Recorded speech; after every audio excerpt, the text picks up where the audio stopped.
The Hour of Man by Henry Miller.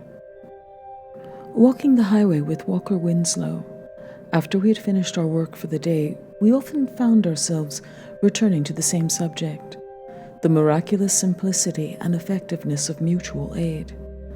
As a one-time member of Alcoholics Anonymous, Walker had had ample opportunity to observe the startling results which a mere sense of solidarity could produce. If the alcoholic who regarded himself as helpless and hopeless could find comfort and sustenance through mere association with others similarly afflicted, what about other sufferers, other addicts, other victims of society, which is to say, the great majority of mankind? Are we not all virtually in the same boat? How many of us are masters of our fate? How many of our friends or acquaintances can we point to and say, there is a liberated individual, or even, there is a self-sufficient individual? The substance of our thoughts I might summarize thus. Supposing that we all considered ourselves members of not an organization, but an ancient, durable order, the only one we can truly give allegiance to. Humanity. Supposing that instead of blame and censure or judgment and punishment, we met deviations and aberrations of the norm with sympathy and understanding, with a desire to aid rather than a desire to protect ourselves. Supposing we based our security solely upon the certitude of mutual aid. Supposing we scrapped the web of complicated laws in which we are now hopelessly enmeshed and substituted the unwritten law that no cry of distress, no appeal for help should go unnoticed. Is it not instinct to aid one another just as strong, stronger indeed, than the impulse to condemn? Do we not suffer from the disuse of this instinct, from its usurpation by the state and charitable organizations of every kind? If we knew, in brief, that whatever our plight, whatever the cause of it, we had but to announce it and we would be succored, would not most of the ills which now plague us fall away of themselves? Are we not all victims of fear and anxiety, precisely because we lack faith and trust in one another, and more so because we lack the intelligence to recognize a power and a wisdom greater than our own? There is a short prayer, which is often employed by members of Alcoholics Anonymous. It goes thus: God, grant us the serenity to accept the things we cannot change, courage to change the things we can, and wisdom to know the difference. To get to the crux of the problem, which had become almost obsessive, here's what we asked each other. Can we really aid another individual? And if so, how? The question was answered, of course, long ago by Jesus in a simple, direct way, one which today we are prone to call a Zen-like way. Jesus made a number of explicit statements, injunctions really, all to the effect that one was to take no thought, but to respond immediately to any appeal for aid, and to respond in large measure. To give your cloak as well as your coat, to walk 2 miles and not 1. And as we know well, with these injunctions went another, more important one, to return good for evil. Resist not evil. Throughout the parables of Jesus, there is implicit another most wholesome idea, that we are not to seek trouble, not to go about trying to patch things up, not to endeavor to convert others to our way of thinking, but to demonstrate the truth which is in us by acting instinctively and spontaneously when confronted with an issue. To do our part and trust in the Lord, in other words. By responding with a full spirit to any demand which is made upon us, we aid our fellow man to help himself. For Jesus, there was no problem involved. It was simple.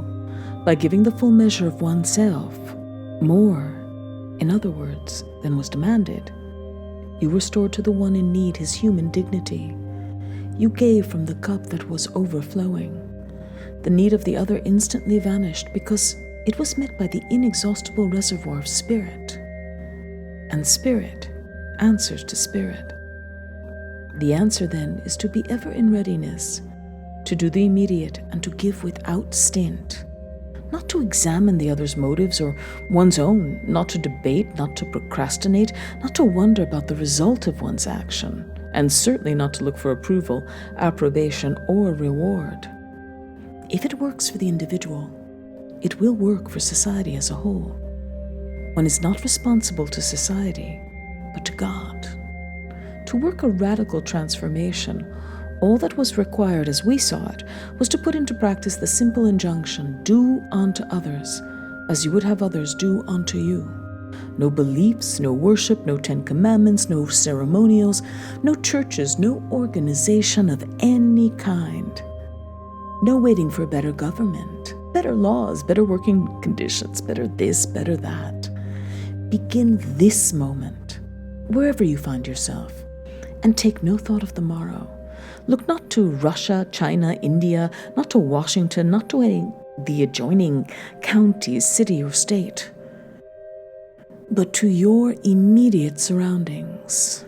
Forget Buddha, Jesus, Muhammad, and all the others. Do your part to the best of your ability, regardless of the consequences. Above all, do not wait for the next man to follow suit. It seems so absolutely clear and simple to us. Too clear, too simple perhaps. Whoever endeavors to act upon this truth has to have the courage of the lion, the tenacity of the bull, the wiliness of the serpent, and the innocence of the dove. It nevertheless remains an illuminating fact that it is only the presence of a handful of men in every age that keeps society from degenerating utterly. Tradition has it that these few remain ever anonymous, and that it is they who inspire the illustrious ones. In a short article called The Hour of Man, Walker attempted to set forth his views. The article begins thus.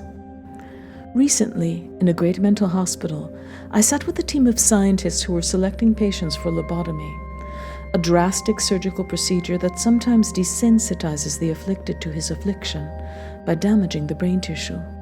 Before each patient appeared, his or her case history was read. Here were stories of broken homes, of jealousy, of natural fear of an economic or social consequence, of people kept in ignorance of sex, and finally, of people subjected to the terror of war. None of these people had organically damaged brains. None was suffering from physical illness. The cleavage between the life their birth had promised them and the life we as society had inflicted upon them had been too great for their emotional reserves. Oddly enough, one of the criterions of election for lobotomy was that the patient be able to return to a better environment than the one he or she had come from. Only when this was assured would the surgeon ply the knife.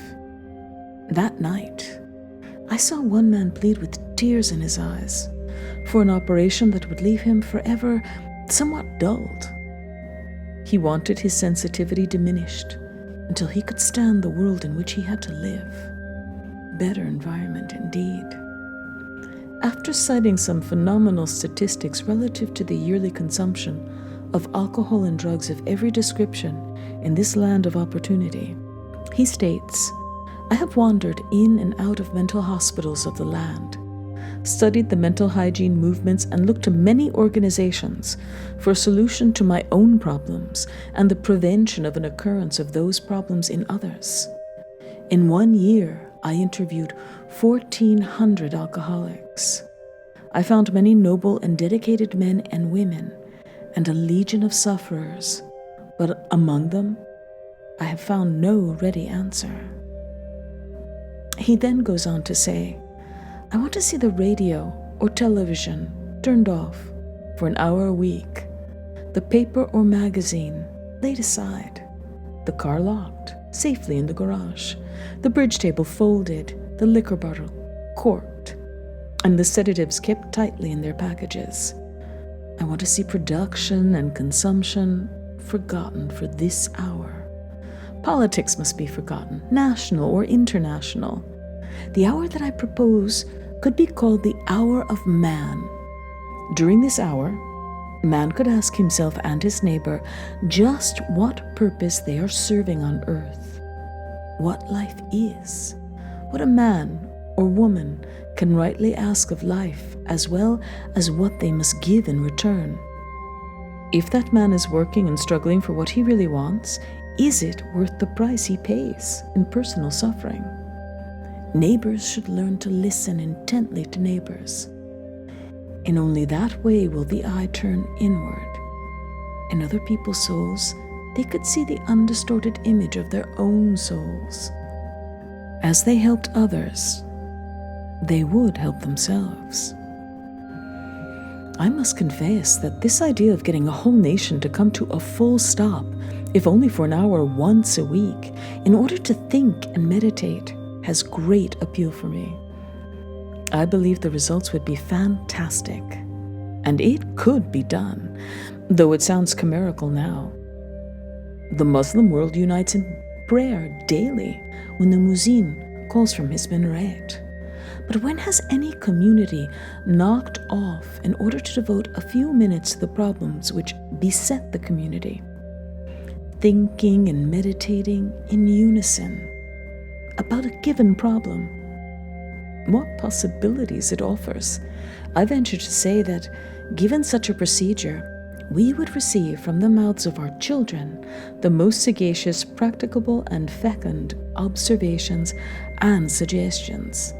As things stand today, even the intelligent man is ruled out of the councils of our leaders. Despite all the talk about freedom of speech, freedom of the press, electoral freedom, and so on, I dare say it would be a shock to know what the common man thinks about the problems which confront the world. The common man is always cleverly set off one against the other. Children are always ruled out. Young people are ordered to conform and obey.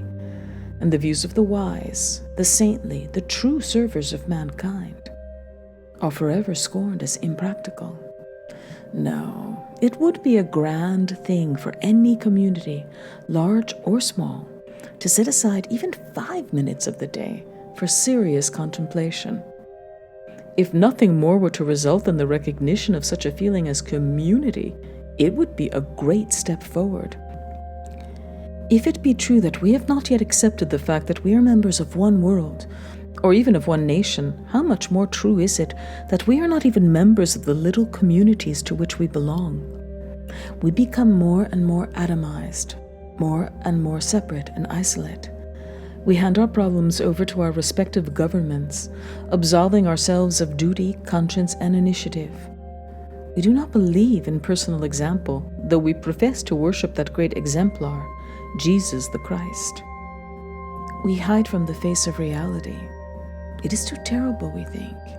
Yet, it is we, only we, who have created this hideous world, and it is we who will change it by changing our inner vision.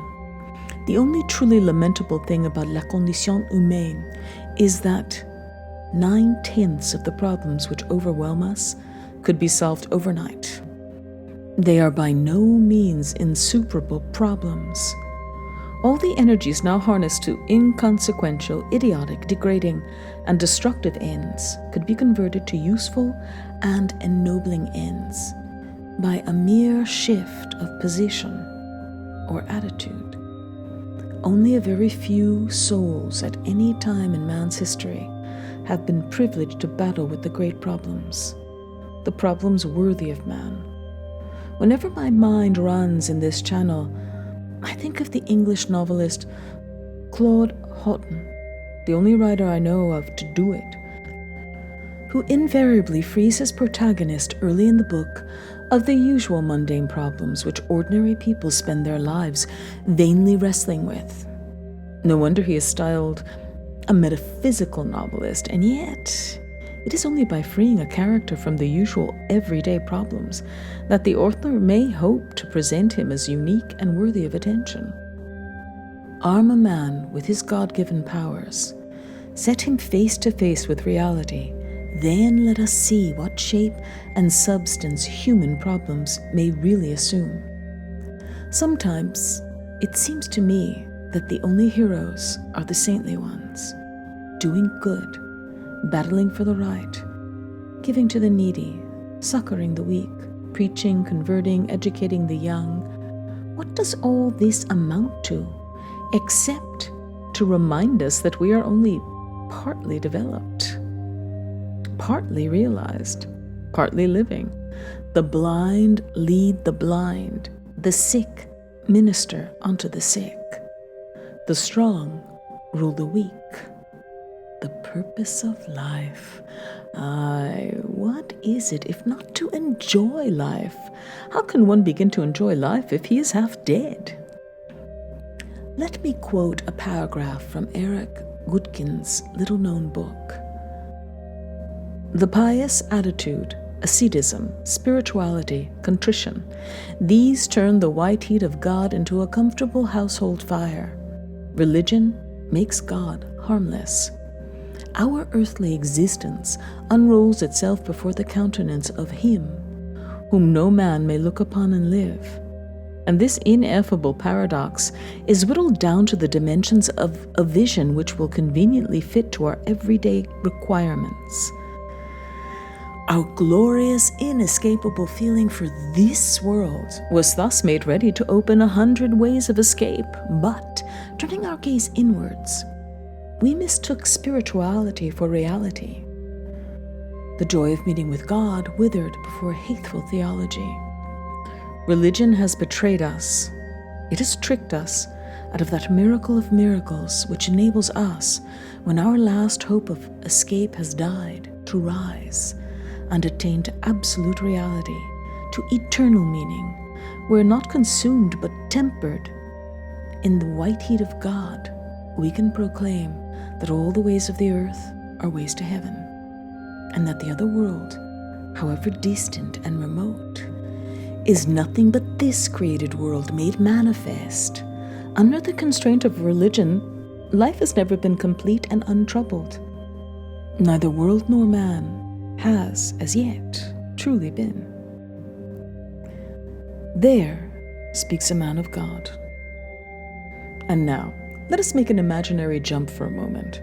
Let us suppose that man, having grown weary of his ineffectual achievements, miracle drugs, lobotomy performances, atomic bugaboos, suddenly begins to develop his psychic powers. Let us suppose that, through concentrating his whole attention upon the acquisition of such powers, he succeeds in eliminating disease altogether, restoring the dead to life, and even more astounding miracles.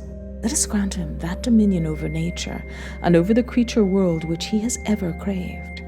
Then what? By way of answer, I give a story which Ramakrishna once related to his listeners. There was another Siddha, one who was very proud of his psychic powers. He was a good man and an ascetic. One day the Lord came to him in the form of a saint and said, "Revered sir, I have heard that thou possessest wonderful powers." The good man received him kindly and gave him a seat. At this moment, an elephant passed by. The saint asked him, "Sir, if thou desirest, canst thou kill this elephant?" The Siddha replied, "Yes, it is possible." And taking a handful of dust, he repeated some mantram over it and threw it on the elephant. Immediately, the animal roared, fell on the ground in agony, and died. Seeing this, the saint exclaimed, "What wonderful power thou possessest! Thou hast killed such a huge creature in a moment." The saint then entreated him, saying, "Thou must also possess the power to bring him back to life." The Siddha replied, "Yes, that is also possible." Again, he took a handful of dust, chanted a mantram, threw it on the elephant, and lo, the elephant revived and came back to life. The saint was amazed at the sight and again exclaimed, "How wonderful indeed are thy powers, but let me ask thee one question. Thou hast killed the elephant and brought him back to life. What hast thou gained? Hast thou realized God?" Thus saying, the saint disappeared. To speak ever anew of God, this should be our central task, said Eric Gutkin. Let me quote him more fully, since his words are a sublime summation of and an answer to all that has been touched upon in the foregoing pages. God, world, and man. What is, what may be, what should be. God, the one and only reality. World, the completely relative and insubstantial scene. Man, spoken to and answering, summoned to come to reality. God who does not wish to be alone. World which cannot be alone. Man who should not be alone. These three, united in the people, which is the absolute collective. The completed unity of the three in the people has nothing that savors of escape, nothing national or earth-born, nothing ideological. It is concrete through and through. In the blind alley, we find subjective man. He is shut up within himself, autistic, inwardly broken, though outwardly secure, the burgher. Nothing is alive in his world. Everything is closed, everything dead. He denies God, the one supreme and transcendent idea which alone gives meaning to man is to him an object of derision. No, we must venture again and again upon that highest union, that source of all other unions, that meeting of God, man, and the world. No one of the three must be tampered with. To speak ever anew of God, this should be our central task. But only he will have the strength to do this, who does not only talk about God, but is able to speak to God himself. Not for a moment must this discourse be interpreted in a theological sense, though we may hear it in the ring of ancient words charged with the human fervor of bygone ages.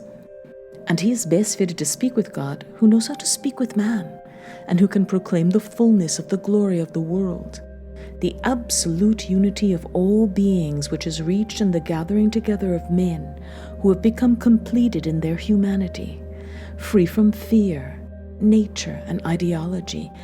This is the true tabernacle of the meeting with God, the tabernacle of the present. The present is free both from the passage of time and from the world beyond. The world is there. Man is raised up. Whoever is aware of him possesses the present. To come back to Walker and the hour of man, was anything gained by these talks? Yes and no. Certainly the hour has not yet struck for such an idea to be taken seriously. Man is still shaping the destiny of the world in negative fashion. He has not yet come to the last impasse. He is not desperate enough yet to join the AA or its more universal equivalent. He looks forward to having one more bout, possibly two or three, before showing the white flag. He is still satisfied with explanations which explain nothing, with experiments which he knows in his heart are only halfway measures, and consequently more productive of evil than of good. He is still willing to make room for new gods, new religions, more from unbelief than belief.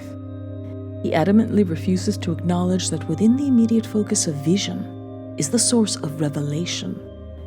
In a rock, he sees nothing more than a rock.